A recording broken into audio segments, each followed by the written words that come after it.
Many people today in Los Angeles are learning what a sleeper candidate is. So it looks like Nithya Raman and Karen Bass are going to be going to the runoff election in November. And what's wild is even though Nithya Raman is advancing, I guarantee you most people that live in Los Angeles have no idea who she is.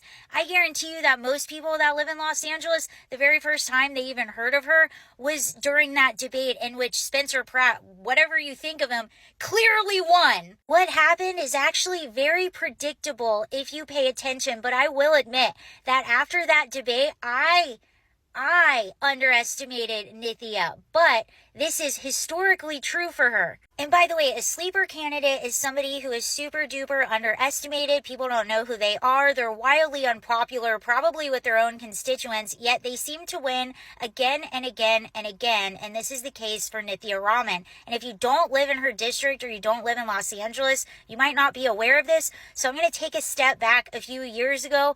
But first, let me just paint you a picture here and take a step back. You don't need any inside information. Just look at all the pieces and put them together. So you make policies that attract homeless people that are not from your district. 60% of the homeless individuals in Los Angeles are from other places. You make policies to attract those individuals. You also make policies to attract illegal immigration, a lot of that, and then you get people to go out and to register a lot of people to vote. And they're obviously going to vote for you when your policies favor them and whatever it is that attracts them to your district in the first place. And that's essentially where they go in with the ground game.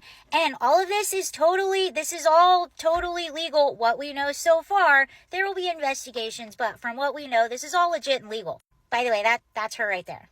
Anywho, let's go back to Elizabeth, who is very high up in Los Angeles GOP, knows Los Angeles politics very well, and this was her take on Nithya Raman. I posted this back in March, warning LA that Raman is a sleeper candidate.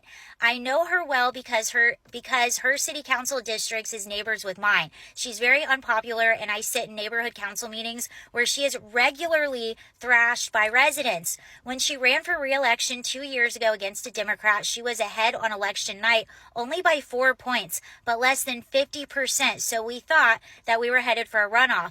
But days after election day counting, she magically got the votes she needed and got the majority, 50.6%. History doesn't repeat itself, but it sure does rhyme. And this is how you get someone like Nithya Raman, despite being horribly unpopular with her own constituents, despite being the least known politician in this whole race, despite doing horrible in the debate, despite having awful ideas for policies in Los Angeles. I think even my liberal friends can agree. This is how she advances. And it's all legal, at least what we know of so far.